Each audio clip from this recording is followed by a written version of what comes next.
यह दिलीप बिल्डकॉन का शेयर, और दिलीप बिल्डकॉन का शेयर लगभग 8% आज गिरा है। आज इसका गिरने का मतलब एक तरफा गिरने का कारण क्या है? क्या हो गया ऐसा दिलीप बिल्डकॉन में कि इतनी तेज गिरावट आ गई इसमें? क्या फंडामेंटली ये कंपनी अच्छी है या नहीं है? क्या इसमें कोई फ्यूचर है या नहीं है? जानेंगे यही सारी डिटेल इस वीडियो के अंदर में। दिलीप बिल्डकॉन के दफ्तरों पर रेड पड़ी है। किसकी रेड पड़ी है? सीबीआई की रेड पड़ी है।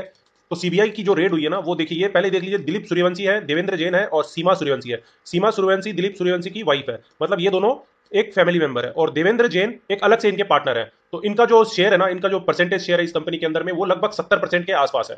अब दिलीप सूर्यवंशी कौन है? तो दिलीप सूर्यवंशी इसके प्रमोटर हैं, और साथ साथ ये मध्य प्रदेश के सबसे बड़े आदमी है, सबसे रिचेस्ट आदमी है, और इनके रिलेशन कुछ शिवराज चौहान जी, जो हमारे फॉर्मर चीफ मिनिस्टर थे मध्य प्रदेश के, उनके साथ भी माने जाते हैं।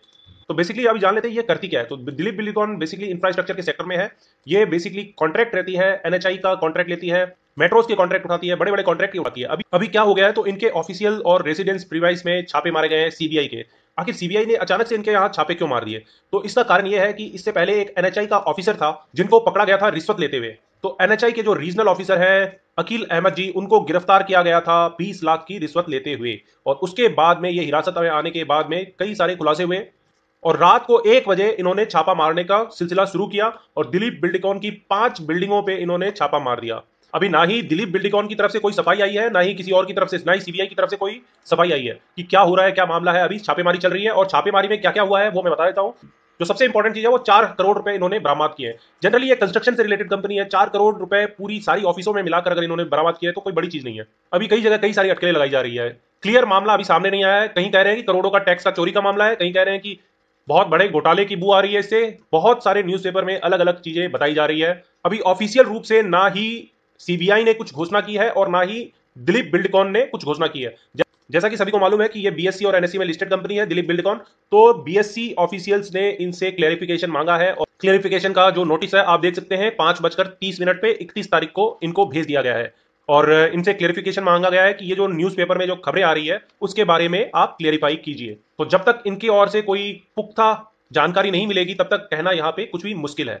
अभी आ जाते हैं कि इसकी हालत क्या है। तो 2016 में ये दिलीप बिल्डकॉन का डेली चार्ट है, और यहाँ पे आप देख सकते हैं 2016 में ये कंपनी लिस्ट हुई थी नेशनल स्टॉक एक्सचेंज के अंदर में, और उसके बाद में एक तरफा तेजी, मतलब 200 रुपए के आसपास ये लिस्ट हुई थी, और उसके बाद में इसका भाव 1200 के आसपास पहुंच चुका था। इसका जो हाई था ना, वो लगभग 1200 के आसपास पहुंच चुका था। उसके बाद में ये जो इसमें जो थकावट आई या गिरावट आई, उसके बाद में ये संभल ही नहीं पा रहा है। थोड़ा ऊपर जाता है, 700 के लेवल तक इसने ऊपर की छलांग लगाई है, उसके बाद में फिर ये नीचे की जर्नी करता रहता है। तो ये इसके सेल्स एंड मार्जिन के फिगर है। यहाँ पे आप देख सकते हैं, पहले तो ये अच्छा कर रही थी, 2015 के जुलाई से जो डेटा है उसके हिसाब से ये ठीक कर रही थी, नेट प्रॉफिट मार्जिन भी इसकी ठीक थी। लेकिन अभी इस क्वार्टर में, लास्ट 2 क्वार्टर में इसकी स्थिति डगमगा चुकी है। इसकी नेट प्रॉफिट मार्जिन है ना, वो नेगेटिव में आ चुकी है। जो एक कमी मुझे जो दिखाई दे रही है ना, वो सिर्फ इसकी नेट प्रॉफिट मार्जिन के कारण ही है। नेट प्रॉफिट मार्जिन इसकी थोड़ी खराब हो चुकी है, थोड़ी गड़बड़ हो चुकी है। मैं यहाँ पे एक और चीज बता देता हूँ कि ये सिस्टम जो है ना, वो ऐसा बना हुआ है ना, जो कंस्ट्रक्शन का क्षेत्र है, जो मेट्रो और एनएचआई से रिलेटेड जो रोड रोड बनाने का जो क्षेत्र है, जहां पे इस तरह के अनैतिक कार्य जो होते हैं ना, जो रिश्वत के कार्य, ये सब होते हैं। ये नीचे के लेवल पे भी होते हैं, ऊपर के लेवल पे भी होते हैं। कई सारे लोग इसमें इन्वॉल्व होते हैं, पॉलिटिशियन से लेकर, आपने कई मूवीज भी देखी होंगी।